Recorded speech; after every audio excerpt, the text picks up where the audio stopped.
তো হ্যালো বন্ধুরা, আমি একটা সুন্দর যে শুভ দুপুরের একটা রেসিপি নিয়ে এসেছি তোমাদের মাঝখানে। কি করে বানাবে? উপকরণটা হলো পটলগুলোকে ভালো করে ধুয়ে লম্বা লম্বা করে চিড়ে তাতে দেবে চিড়ে সেগুলোকে একটি প্যানে তেল দিয়ে ভালো করে লাল করে ভেজে তুলবে। তোলার পরে একটি প্যানের মধ্যে তেল দেবে। তেল দেওয়ার পর তাতে এলাচ, দারচিনি, তেজপাতা দিয়ে এবং পোস্ত বাটা, কাজু বাদাম বাটা এগুলো দিয়ে ভালো করে মিক্স করে পটলগুলো, ভাজা পটলগুলো দিয়ে নেড়ে চেড়ে ভালো করে করার পর একটুখানি দুধ দিয়ে দেবে। দুধ দেওয়ার পরে নেড়ে চেড়ে দেখবে পটল থেকে যাতে একটু তেল বেরোবে। তারপরে এপিট ওপিট করে তারপর তাতে তা হয়ে গেলে একটু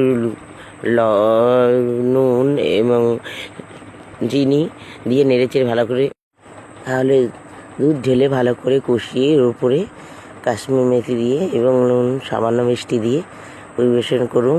খুবই সুস্বাদু খাবার বন্ধুরা, তোমরাও বানিও।